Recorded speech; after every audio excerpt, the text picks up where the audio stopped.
नहमदुहु व नुसल्ली व नुसल्लिमु अला रसूलिहिल करीम अम्मा बाद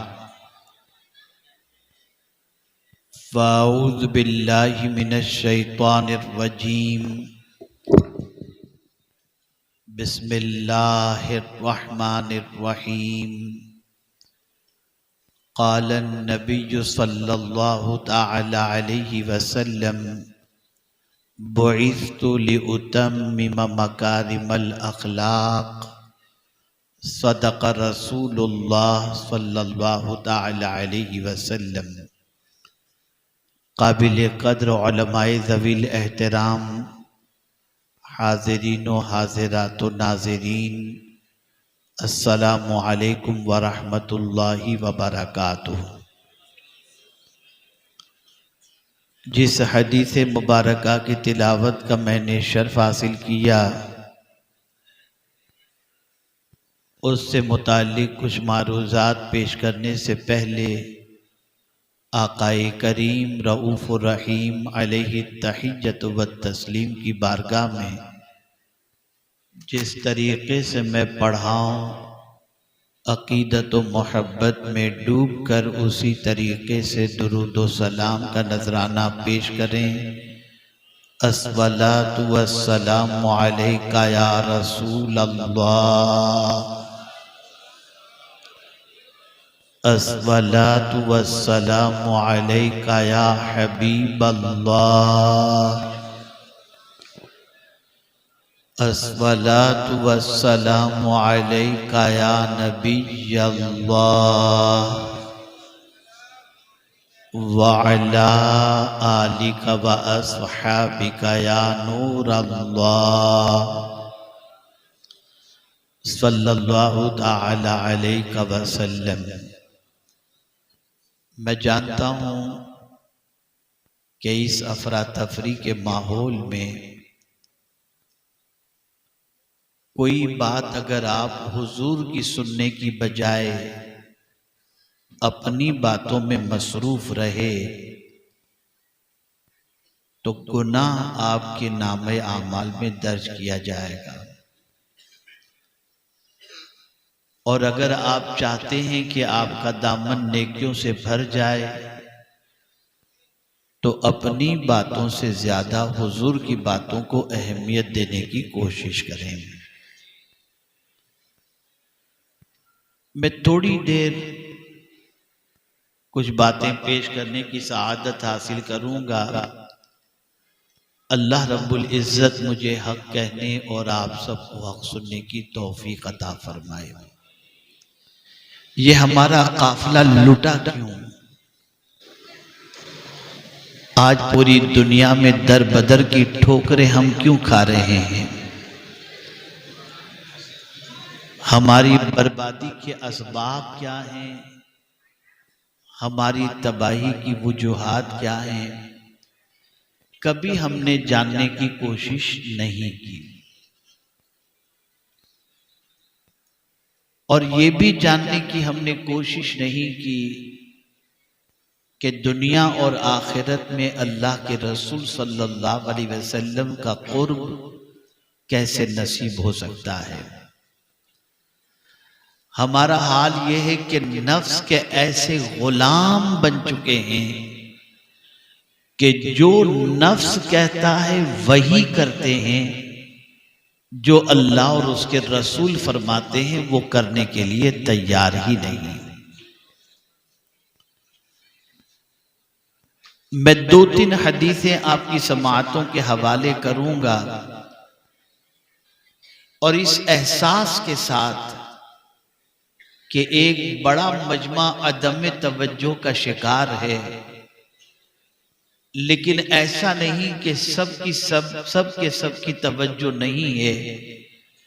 कुछ ऐसे भी अल्लाह के बंदे हैं जो मुकम्मल तवज्जो के साथ गुफ्तगू को दिल के नेहा खाने में उतारने की कोशिश करते हैं।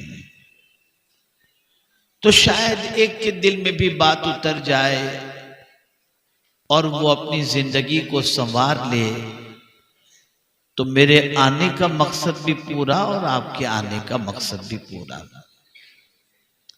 हुजूर क्यों तशरीफ लाए? तो रसूल रहमत सल्लल्लाहु अलैहि वसल्लम इरशाद फरमाते हैं, मैं मकारिमे अखलाक की तकमील के लिए भेजा गया हूं।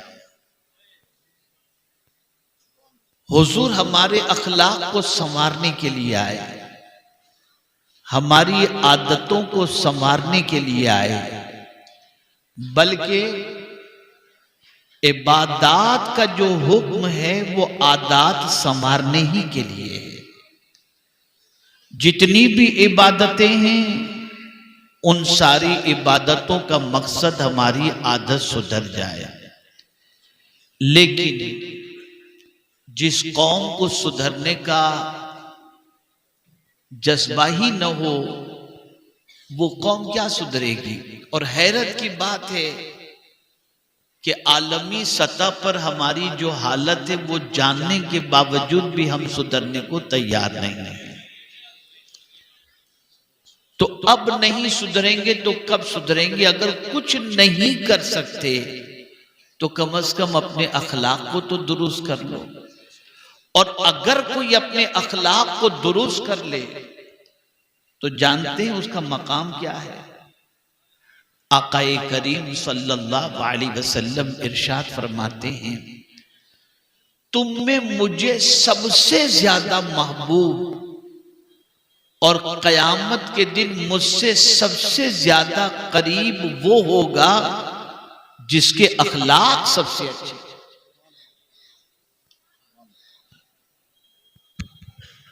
सुभान अल्लाह, सुभान अल्लाह।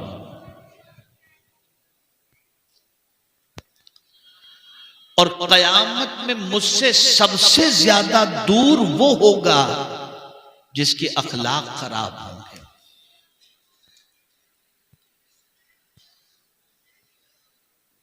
बड़ी मुश्किल से लोग पंचवक्ता नमाज कुछ पढ़ पाते हैं। मैं नहीं जानता कि यहां जितने लोग आए हैं उनमें से कितनों ने इशा की नमाज पढ़ी या पढ़ने का इरादा रखते हैं। बमुश्किल तमाम लोग पंचवक्ता नमाज पढ़ पाते हैं। बमुश्किल तमाम लोग माह रमजान के रोजे रख पाते हैं। लेकिन वो खुश नसीब जो हमेशा रोजे से रहते हो, और वो खुश नसीब जो हर रात अल्लाह की बारगाह में सर्ब सुजूद होते हो, कायमुल लैल और साइमुन नहार। हमसे पीर जुमेरात का रोजा नहीं रखा जाता, तहज्जुद की नमाज अदा नहीं कर पाते, लेकिन अल्लाह के कुछ बंदे ऐसे भी हैं जो मुस्तकिल रोजे से रहते हैं और हर रात जागकर अल्लाह की बंदगी में गुजारते हैं। लेकिन हम जानते हैं कि हम वो नहीं कर सकते। तो हुजूर सल्लल्लाहु अलैहि वसल्लम ने इरशाद फरमाया, जिसके अखलाक अच्छे हों वो अच्छे अखलाक वाला अपने अच्छे अखलाक की बुनियाद पर कायमुल लैल और साहिमुल नहार के दर्जे तक पहुंच जाता है।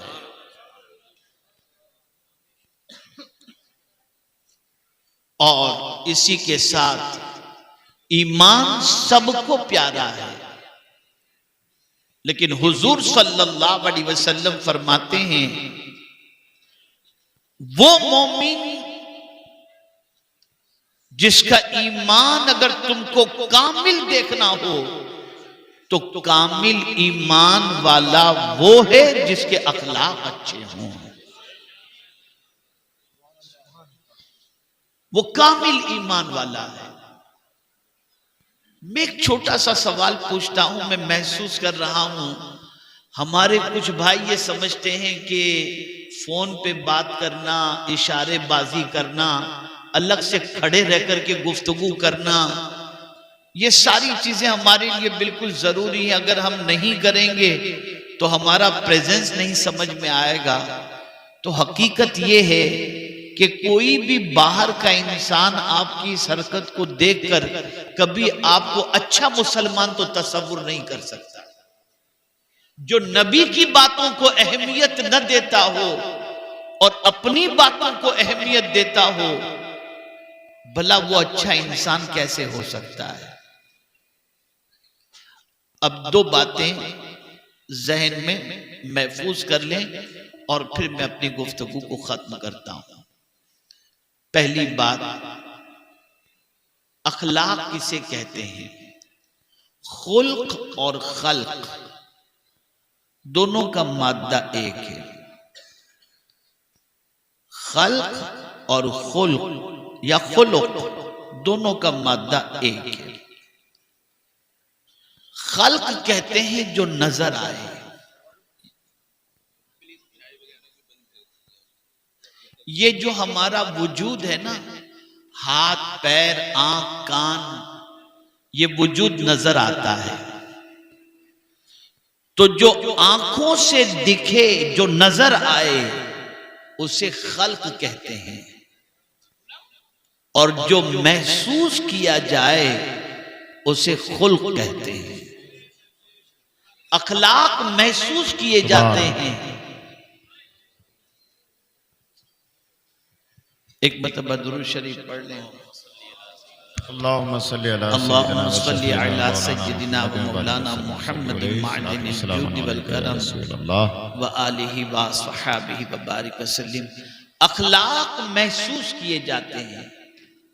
किसी का मुस्कुराकर मिलना, किसी का नरम लबो लहजे में गुफ्तगू करना, किसी का जो है अच्छे अंदाज से चलना, ये सारी चीजें जो है वो महसूस की जाती हैं। तो अखलाक महसूस किए जाते हैं।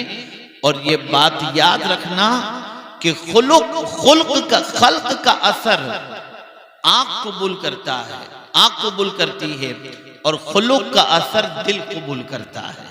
जिसके अखलाक अच्छे हों उसकी मोहब्बत अल्लाह दिल में पैदा फरमाता है। रसूल आज़म सल्लल्लाहु अलैहि वसल्लम के अखलाक इतने अजीम थे, इतने ऊंचे थे कि अल्लाह रब्बुल इज्जत जल्ल जलालहू ने फरमाया व इन्नका लअला खुलुकिन अजीम। अल्लाह के रसूल सल्लल्लाहु अलैहि वसल्लम के अखलाक की तारीफ खुद रब्बे कदीर जल्ल जलालहू ने फरमाई। अगर कोई सैयद साहब के अखलाक की तारीफ करे तो फिर भी वो इंसान है।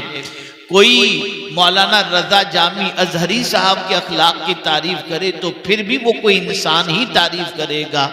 और इसी तरीके से मौलाना यामीन साहब और दिगर उलमा जितने यहाँ पर मौजूद हैं, उनकी कोई अगर तारीफ करे तो हो सकता है मोहब्बत में, गुलू में, अकीदत में किसी वजह से वो करता हो। लेकिन अल्लाह अगर किसी की तारीफ करता हो अखलाक की, तो मेरे रब की शान ये है वमन अस्दक़ु मिनल्लाहि क़ीला। अल्लाह से ज्यादा सच्ची बात किसकी हो सकती है? तो मौला हुजूर के अखलाक की तारीफ करता है और फरमाता है व इन्नका लअला खुलुकिन अज़ीम। लेकिन उसके बावजूद, बस ये अर्ज करके मैं अपनी गुफ्तगू खत्म करता हूं, आप लोगों को गुनहगार नहीं करना चाहता, मैं बस इतनी सी बात करके अपनी गुफ्तगू खत्म करता हूं। जिस हुजूर के अखलाक इतने अजीम कि अल्लाह उनके अखलाक की तारीफ करे, वो क्या करते थे? वो जब आईना देखते थे ना, आप और हम देखते हैं तो मूछें तो नहीं बढ़ गई, बाल इधर तो नहीं बिखर गए, रंग काला तो नहीं हो गया, हेयर स्टाइल तो सही है, अमामा सही बंधा हुआ है, कुर्ता सही। हम आईने में देखते हैं तो ये सारी चीजों को देखकर दुरुस्त करते हैं। लेकिन जिनके अखलाक को अल्लाह ने अजीम फरमाया, वो रसूल जब आईना देखते थे तो क्या कहते थे, क्या दुआ पढ़ते थे? कहते थे अल्लाहुम्मा अहसिन खुल्की कमा हस्सनत खल्की। ए अल्लाह मेरे अखलाक अच्छे फरमा जिस तरीके से तूने मेरी सूरत को अच्छी फरमाया है। आप मुझे बताइए, जो इतने बड़े अखलाक के मालिक थे वो भी अल्लाह की बारगाह में मजीद अच्छे अखलाक की दुआ करते हैं। और आज हमारा हाल ये है कि अखलाक में इतने गिरे हुए हैं कि जिसकी कोई इंतहा नहीं। फिर भी अपने अखलाक के दुरुस्त होने के सिलसिले में अल्लाह की बारगाह के अंदर दुआ नहीं करते। मेरे प्यारे आका सल्लल्लाहु अलैहि वसल्लम के प्यारे दीवानों, आप अपने अखलाक को दुरुस्त करें। जहां इल्म की जरूरत है वहीं अखलाक की भी जरूरत है। और ये बात अच्छी तरीके से याद रखें, माँ बाप की तरफ से औलाद के लिए सबसे बड़ा तोहफा अच्छे अखलाक हैं, अच्छे आदाब हैं। और मैं समझता हूँ आज के माँ बाप इस पर तवज्जो नहीं देते। अल्लाह करे कि सरकार सल्लल्लाहु अलैहि वसल्लम के सदक़ो तौफ़ैल हमारी कौम अपने अखलाक को दुरुस्त करने की कोशिश करे। और ये बात याद रखें, जिस बेअदबी का मुजाहिरा आप इस महफिल के अंदर कर रहे हैं ना, शायद आपको मालूम नहीं कि आप अपने रब के गजब को भी दावत देते हैं और रसूल की नाराजगी को भी दावत देते हैं। कितने ताज्जुब की बात है कि बात अल्लाह और उसके रसूल की जाए, लेकिन आपकी तवज्जो भी न हो, आप अहमियत भी न दो, आप अपने में मस्त रहो। अगर ऐसा मिजाज आपने रखा तो फिर आप तशरीफ क्यों लाए? किसी भी दीनी महफिल में जाओ तो पूरी तवज्जो के साथ अल्लाह और उसके रसूल के जिक्र पाक को समाअत किया करो, इसलिए कि अल्लाह और उसके रसूल की बातों से बढ़कर किसी की बात नहीं हो सकती और अल्लाह और उसके रसूल से ज्यादा हमारा भला चाहने वाला कोई दूसरा है भी नहीं। तो अपने अखलाक को दुरुस्त करो, अपनी आदतों को दुरुस्त करो, इल्म भी हासिल करो, नमाज की पाबंदी भी करो। और याद रखें, अखलाक के सिलसिले में दो चीजें बहुत अहम हैं, एक है जबान और एक है दिल। आप याद रखें, अल्लाह ने इन दोनों को नरम बनाया है, दोनों में हड्डी नहीं रखी। इसलिए वो बंदा बहुत खुश नसीब है जिसका दिल भी नर्म हो और जिसका लबो लहजा भी नर्म हो।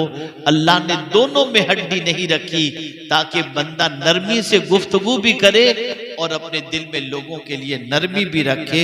इसलिए कि हुजूर सल्लल्लाहु अलैहि वसल्लम के अखलाक में ये बहुत बड़ा सरकार का खुल्क था कि रसूल रहमत सल्लल्लाहु अलैहि वसल्लम लोगों के लिए नरम दिल थे।